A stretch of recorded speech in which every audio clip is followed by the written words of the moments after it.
మన ప్రభు అయిన యేసు క్రీస్తు నామమున మీ అందరికీ మా హృదయపూర్వక వందనాలు తెలియజేస్తూ, ఈ క్రిస్టమస్ దినములలో మనము యేసు క్రీస్తుని యొక్క జననమును గూర్చి మనము ధ్యానిస్తూ ఉన్నాం. ఆయన పుట్టుక ఒక అద్భుతం, ఆయన పుట్టుక ఒక ఆశ్చర్యం.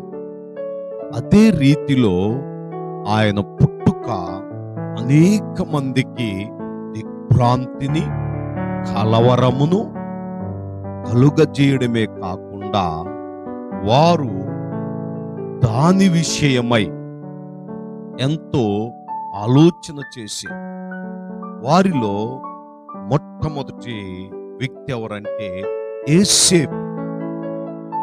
గమనించండి, పరిశుద్ధ గ్రంథములో నుంచి మత్తయి సువార్త 1వ అధ్యాయం 18వ వచనము నుండి కొన్ని వచనాలు మనము చదువుకుందాం. యేసు క్రీస్తు జనన విధమిట్లనగా, ఆయన తల్లి అయిన మరియా యోసేపునకు ప్రదానము చేయబడిన తరువాత వారేకము కాక మునుపు ఆమె పరిశుద్ధాత్మ వలన గర్భవతిగా ఉండెను. ఆమె భర్త అయిన యోసేపు నీతిమంతుడై ఉండి ఆమెను అవమానపరచనొల్లక రహస్యముగా ఆమెను విడనాడ ఉద్దేశించెను. అతడు ఈ సంగతులను గూర్చి ఆలోచించుకొనుచుండగా, ఇదిగో ప్రభుదూత స్వప్నమందు అతనికి ప్రత్యక్షమై, దావీదు కుమారుడవైన యోసేపు, నీ భార్య అయిన మరియను చేర్చుకొనుటకు భయపడకు.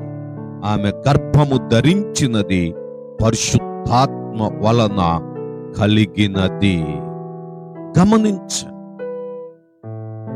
యోసేపు యొక్క జీవితములో ఒక పెద్ద సమస్య వచ్చింది. ఒక పెద్ద ఆందోళన, కలవరానికి గురి చేసింది.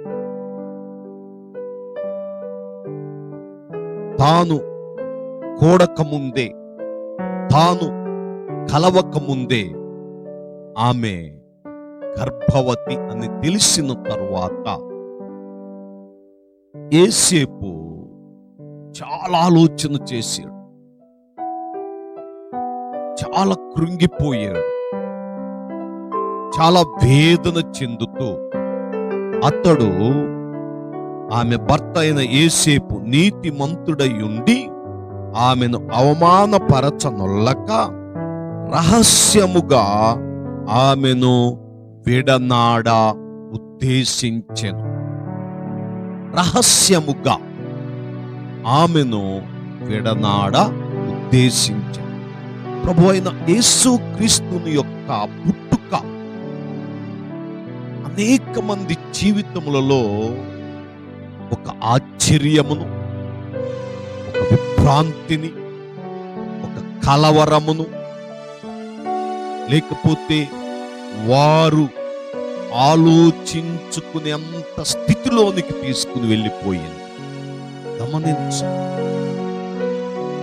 యేసు క్రీస్తుని యొక్క పుట్టుక ప్రజలందరికీ సంతోషకరమైన సువర్తమానము అయినప్పటికీ, ఆయన పుట్టుచున్నప్పుడు కొంతమంది జీవితములో కొన్ని సంఘటనలు వారిని కలవరపెట్టిని. వారిలో మొదటివాడు మరి యోసేపు. యోసేపు యొక్క జీవితములో తాను ఎన్నో ఉద్దేశములు కలిగి ఉన్నాడు, తాను ఎన్నో ఆలోచనలు కలిగి ఉన్నాడు. తన కుటుంబ వ్యవస్థను నిర్మించుకున్నట్టు, తన కుటుంబ జీవితమును ఒక మంచి స్థితిలోనికి తెచ్చుకున్నట్టు, తన యొక్క వంశమును నిలవబెట్టుకున్నట్టు, తన యొక్క వంశపుకున్నటువంటి పేరు ప్రఖ్యాతులను బట్టి అతడు ఎంతగానో సంతోషిస్తూ ఎన్నో ప్రణాళికలు వేసుకుని ఉన్నాడు.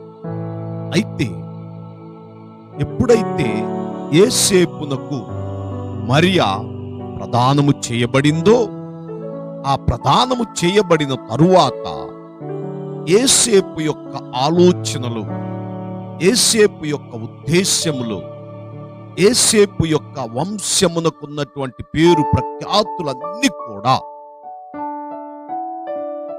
మరియా గర్భము దాల్చింది అని తెలుసుకొని వెంటనే అతడు చాలా చాలా ఆలోచన చేయటం మొదలుపెట్టాడు. కలవరము చెందాడు. ఆఖరికి తాను తీసుకున్న ఆ నిర్ణయం ఏమిటంటే, ఆమెను అవమానపరచనొల్లక రహస్యముగా ఆమెను విడనాడ ఉద్దేశించెను. గమనించండి, ఆమెను అవమానపరచనొల్లక ఏం చేయటం మొదలు పెట్టాడంటే, రహస్యముగా, అనగా ఎవరికీ తెలియకుండా, ఏ విధమైన కారణమును చూపకుండా, ఎలాంటి పరిస్థితులను కలగకుండా ఆమెను రహస్యముగా విడనాడ ఉద్దేశించి. ఎంత కలవరానికి గురయ్యాడో చూడండి. ఎంతగా తన ఉద్దేశ్యములు, తన ఆలోచనలు, తన తలంపులన్నీ కూడా వ్యర్థమైపోయింది. దావీదు వంశమునకు చెందినటువంటి యేసేపు ఎంతో నీతిమంతుడై ఉంది. అలాంటి నీతిమంతుడైన యేసేపు సహితం మరియా గర్భము దాల్చిందని వినిన వెంటనే అతడు ఆమెను అవమానపరచనొల్లక రహస్యముగా విడనాడ ఉద్దేశించి.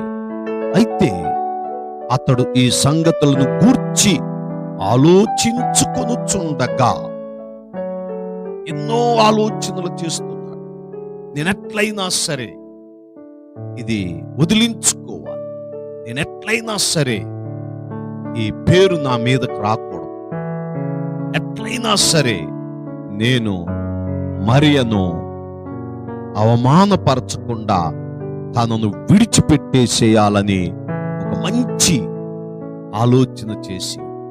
అయితే ఇదిగో ప్రభుదూత స్వప్నమందు అతనికి ప్రత్యక్షమై, దావీదు కుమారుడైన యేసేపు, నీ భార్య అయిన మరియను చేర్చుకొనుటకు భయపడకుము, ఆమె గర్భము ధరించినది పరిశుద్ధాత్మ వలన కలిగినది. గమనించండి, దేవుని యొక్క దూత వచ్చి యేసేపును ధైర్యపరిచింది. భయపడబాకు, నీ ఆలోచనలు, నీ ఉద్దేశ్యములు, నీ కలవరములన్నిటిని విడిచిపెట్టు. ఇదిగో మరియ గర్భము దాల్చింది కేవలం పరిశుద్ధాత్మ వలన అని దేవుని యొక్క దూత యేసేపుతో తెలియపరిచినప్పుడు, అప్పుడు యేసేపు యొక్క ఆలోచనలు, ఉద్దేశములన్నీ కూడా సద్దుమణిగిపోయింది. గమనించండి, నా ప్రభునందు ప్రియమైనటువంటి దేవుని బిడ్డలారా, ఈ మాటలు వినుచున్న నా ప్రియ సహోదరి సహోదరుడా, యేసు క్రీస్తుని యొక్క జననం మనందరికీ మహా సంతోషకరమైన సువర్తమానము అయినప్పటికీ, ఇదిగో కొంతమందికి అది దుఃఖం, కొంతమందికి అది కలవరం, కొంతమందికి అది బాధగా మిగిలిపోయింది. అలాగే మనం చూచినట్లయితే మరి మరియ జీవితంలో మరొక అనుభవాన్ని మనము గమనించినట్లయితే, మరియ చాలా దిగులు పడుతుంది. నేను కన్యకను గదా. చూడండి, లూకాసు వార్త 1వ అధ్యాయం 26వ వచనములో చూద్దాం. 6వ నెలలో గాబ్రియేలును దేవదూత గలిలయలోని నజరేతు ఊరిలో దావీదు వంశస్థుడైన యోసేపును ఒక పురుషునికి ప్రదానము చేయబడిన కన్యక యొద్దకు దేవుని చేత పంపబడిన ఆ కన్యక పేరు మరియా. ఆ దూత లోపలికి వచ్చి ఆమెను చూచి, దయాప్రాప్తురాలా, నీకు శుభము, ప్రభువు నీకు తోడై ఉన్నాడని చెప్పి, ఆమె ఆ మాటకు బహుగా తొందరపడి ఈ శుభవచనం ఏమిటో అని ఆలోచించుకొనుచుండగా దూత, మరియా, భయపడకుము, దేవుని వలన నీవు కృప పొందితివి. ఇదిగో, నీవు గర్భము ధరించి కుమారుని కని ఆయనకు యేసు అను పేరు పెట్టుదువు. ఆయన గొప్పవాడై సర్వోన్నతుని కుమారుడనబడును. ప్రభు అయిన దేవుడు ఆయన తండ్రి అయిన దావీదు సింహాసనమును ఆయనకిచ్చును. గమనించ, మరియా కన్యక, ఏ పురుషుణ్ణి కూడనిది, ఎరుగనిది. అలాంటి ఒక చక్కని కన్యత్వము కలిగినటువంటి మరియా ఏమైపోయిందో తెలుసా? తొందరపడింది. బహుగా తొందరపడిపోయింది. ఆవేదన చెందింది. ఆలోచించడం మొదలుపెట్టింది. తనలో తానే తనకొక భయం వచ్చేసింది.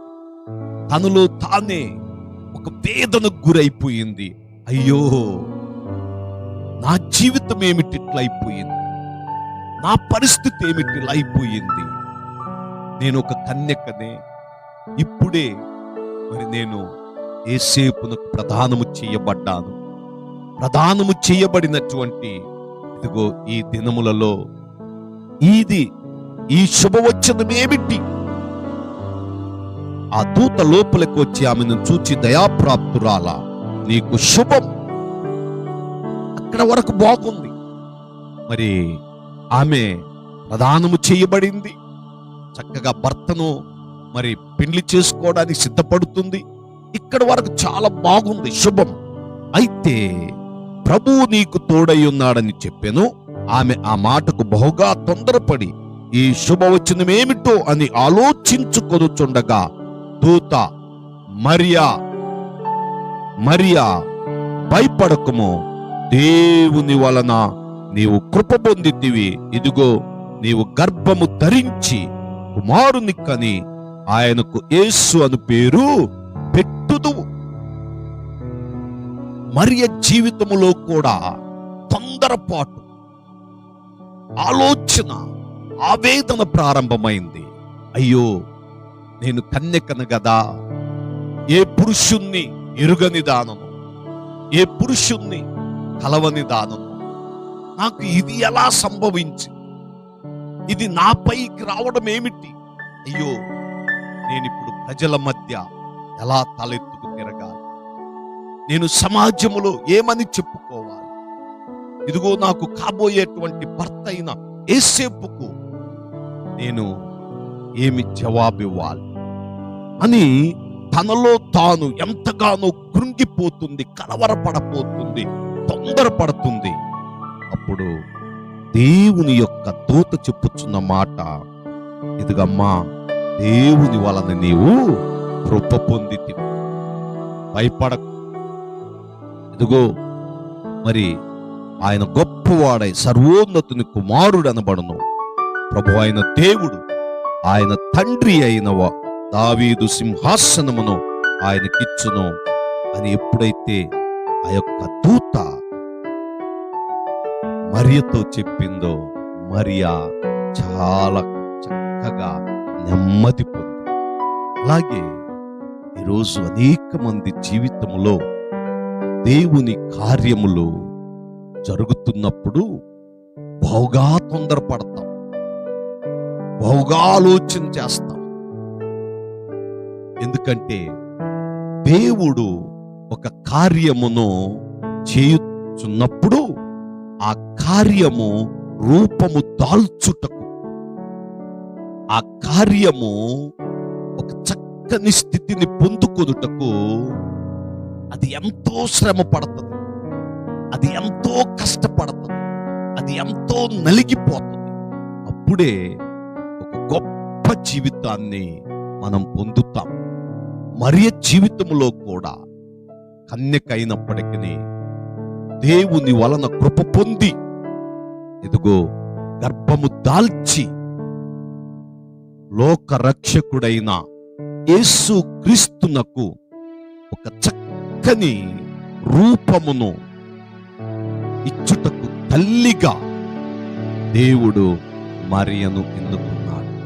ఈరోజు ఈ మాటలు వినుచున్న నా ప్రియ సహోదరి సహోదరుడా, నిన్ను కూడా దేవుడు ఎన్నుకోవాలంటే ఎన్నో శ్రమ, ఎన్నో నిందలు, ఎన్నో అవమానములు బహు తొందర కలగజేస్తాయి.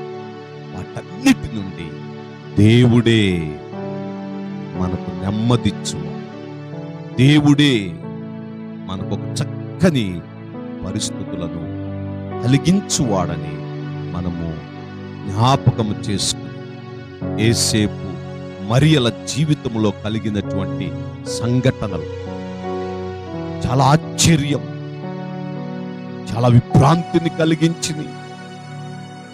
ఇది ఎవరి జీవితంలో కూడా జరగవండి.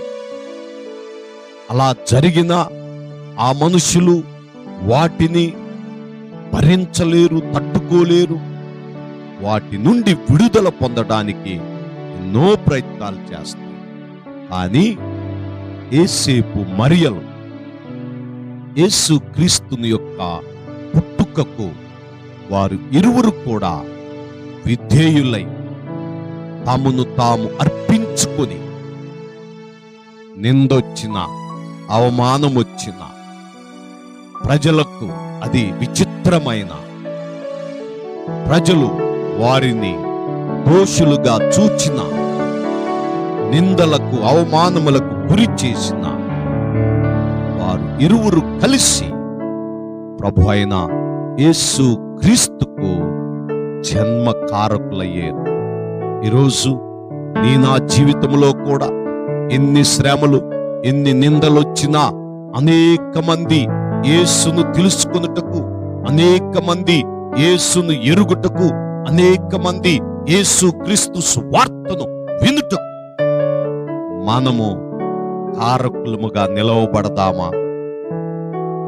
ప్రభు అయిన యేసు క్రీస్తును లోకానికి పరిచయం చేద్దామా? నీ కలవరము నుండి, నీ యొక్క రహస్య ఆలోచనల నుండి, మీరు చేస్తున్న ప్రతి విధమైన తొందరపాటుల నుండి దేవుడు మీకు విడుదలను దయచేయాలి అంటే మనలను మనం దేవునికి సమర్పించుకోవాలి. మిమ్మును మీరు ఎప్పుడైతే దేవునికి సమర్పించుకుంటారో దేవుడు మీ పట్ల గొప్ప కార్యమును జరిగిస్తాడని దేవుని సేవకునిగా తెలియపరుస్తూ దేవుడు తన మాటలు మన వినికిలో దీవించి ఆశీర్వదించును గాక. ఆమేన్. God bless you.